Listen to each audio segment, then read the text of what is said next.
Hello ACC 25।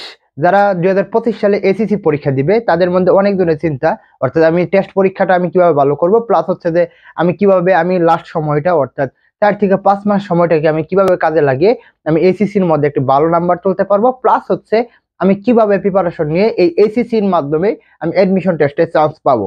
আসসালামু আলাইকুম প্রিয় শিক্ষার্থীরা, আরেকটি নতুন ভিডিও নিয়ে তোমাদের সামনে হাজির হলাম। আমি মোহাম্মদ বিল্লাল সরকার, বর্তমানে পড়াশোনা করছি রাজশাহী ইউনিভার্সিটি।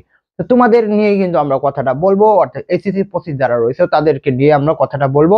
এর আগে তোমাদের অবশ্যই বলবো চ্যানেলটি সাবস্ক্রাইব করে পাশে থাকবা। আমাদের চ্যানেল নিয়ে এডমিশন থেকে শুরু করে এসিসি সকল আপডেট গাইডলাইন মূলক ভিডিও সকল কিছু পাবে। তো আশা করি চ্যানেলটি সাবস্ক্রাইব করবে। এসিসি 25 দেখো তোমরা কিভাবে প্রিপারেশন নিলে মোটামুটি তোমরা ভালো করতে পারবে। দেখো মোটামুটি অনেক দিনের এর মধ্যে যেটা দেখতেছি, জানুয়ারিতে তোমাদের টেস্ট পরীক্ষা অনুষ্ঠিত হবে। এবং তোমাদের অনেক জনের কিছুই পড়া নাই, একেবারে জিরো প্রিপারেশন।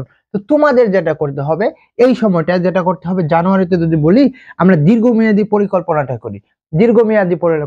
করি, অর্থাৎ 4 থেকে 5 মাস পরে যে আমাদের এইচএসসি পরীক্ষাটা হবে, এবং এইচএসসি পরীক্ষার পরে যে বিষয়টা আসে সেটা হচ্ছে অ্যাডমিশন। কারণ এইচএসসির পরীক্ষার রেজাল্ট অনেকটা নির্ভর করবে অ্যাডমিশনে।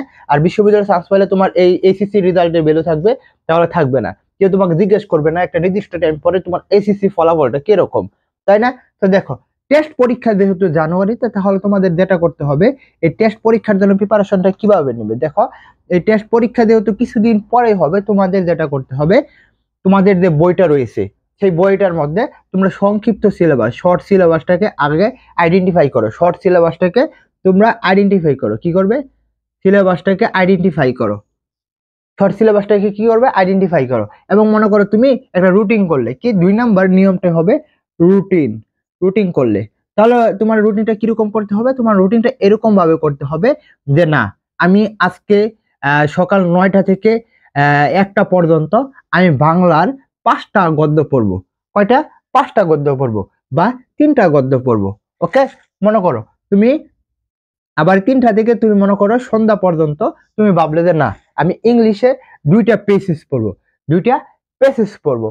পরে সন্ধ্যায় মনে করলে যে না, আমি এখন 4 থেকে 5 ঘন্টা পড়বো, কারণ হচ্ছে যে লাস্ট সময়ে তোমার প্রিপারেশনটা একটু ভালো মতন নেওয়া দরকার। অর্থাৎ এখন 7 থেকে 8 ঘন্টা 9 ঘন্টা পড়ার প্রিপারেশন নেও।